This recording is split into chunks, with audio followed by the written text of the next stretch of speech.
I was talking somewhere in a cafe in New York with, I think it was Jaron Lanier or Lee Smolin, you know, some really interesting person. We're having a pretty technical conversation, and somebody comes up to us and says, I love your language. You know, I'm a poet, and I just love the sound of your language, and was literally writing down the phrases and the expressions to go back and do something with it. And I had mixed feelings, but, you know, some of it's kind of funny, but also there's got to be another level of appreciation. Otherwise, it really is just sort of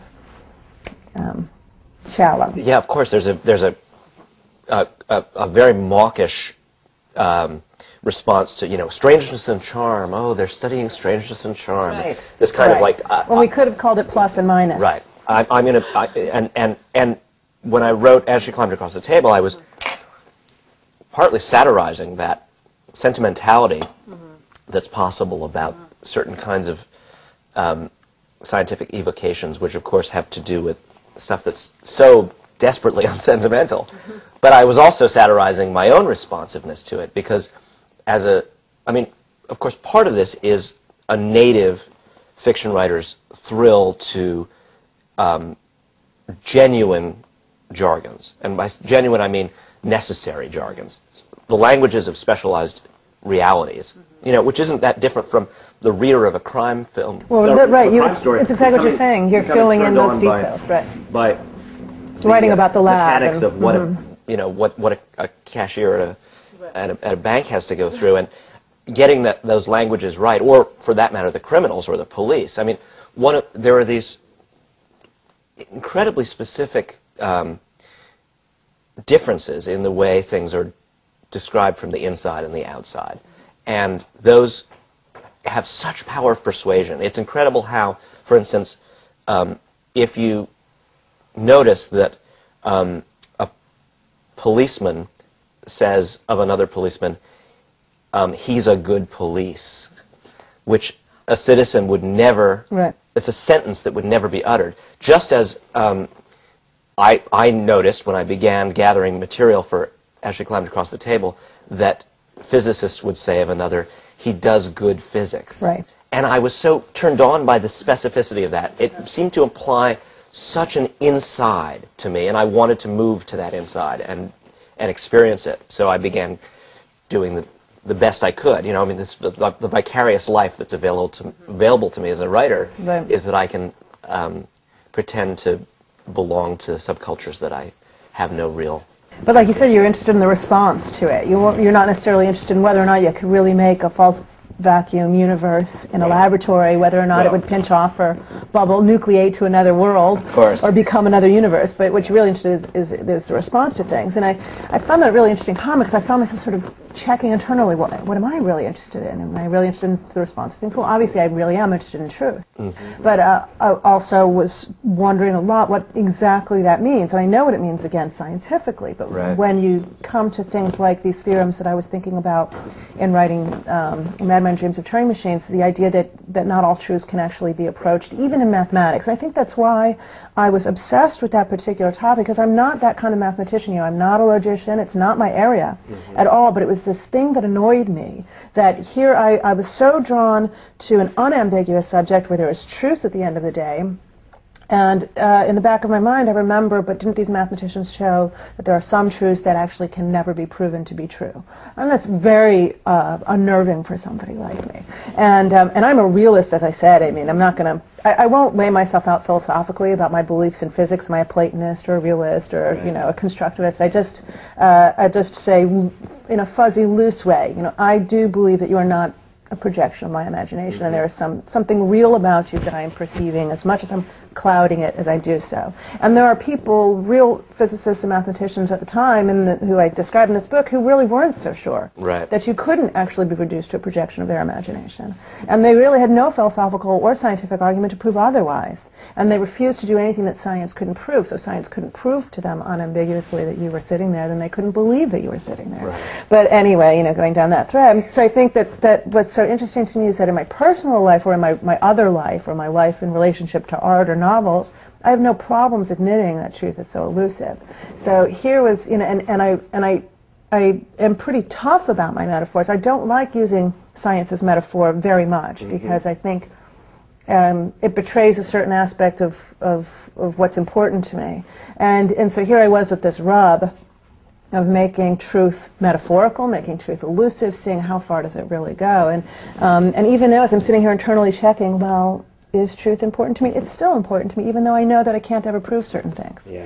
And I'll still side on a certain level, knowing that at the end of the day I can't prove those things, even though in my scientific research I need to be able to prove things. And I won't make any claim I can't actually prove. Well, what's interesting to me about that is that you're so driven to pursue the kinds of truths that remind me of the kind that that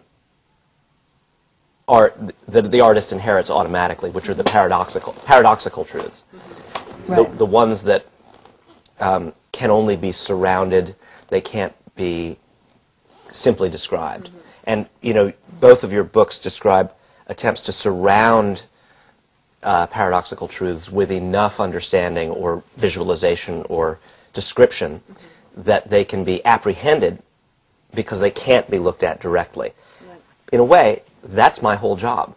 And so it isn't that I'm uninterested in truth, it's that I never think I'm going to get there by compiling other truths. I think I'm going to get there by compiling responses and paradoxes and evocations. So you are getting to some level of truth, Of course. even though you think it's, you wouldn't say truth is totally relative. No, Right. I'm not. Right. I'm not.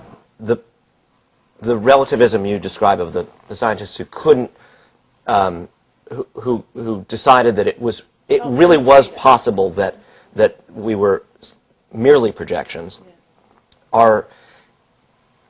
My instinct is to say they've made the purest misunderstanding. They For did. me, it's the muddy. The truth is always about this muddying of actuality and metaphor. That existence is a mingled. We live on a mingled plane. Right. Certainly, my characters dwell there, and I personally dwell there in a mingled realm. And so it's kind of the false obsession with purity is what I always think has to be chased away. Right. You know, people will fancy that, say, Raymond Carver, well, he was a pure realist.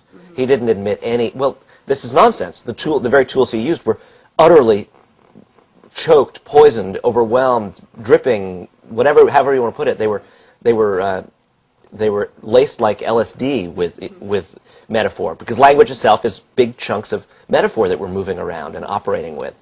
And it's this glorious impurity that I think always has to be reasserted. Yeah, it's fabulous. Language is symbolism. That's all it is. It's a verbal. It's a sound to symbolize a certain thing. And actually, that's why I always wonder about reading in other languages or writing in other languages. How much of that auditory experience is also part of the artistic experience that you lose? I mean, obviously, people say you lose in translation from the literal words, but I almost mean the rhythm of the speech and the sound. Of course. But you said a couple things that actually I think were very interesting. One is the idea that you could be so purely adhering to an attempt to get towards truth, or an attempt to adhere to logic, that you are totally lost. And that's a really interesting notion to me. I find that irony beautiful, that the people that I wrote about, that I was thinking about, that stuck the closest to logic, were the furthest afield. They were the most lost. They became utterly confused. They ended up drawing conclusions that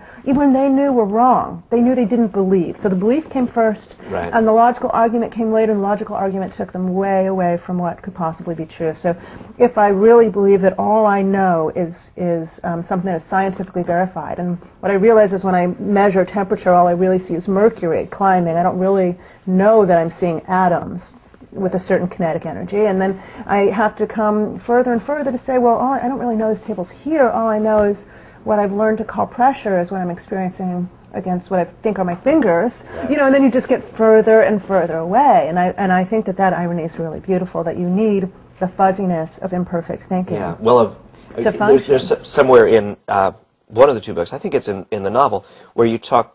Well, no, I'm wrong. It's in. That's what happens when you read books. University Get It Spots, where you say, speaking of measurements of temperature, that you're taking an average of the temperature of the atoms in the room. And you can't pursue them each individually. And that's the fuzziness, is that there is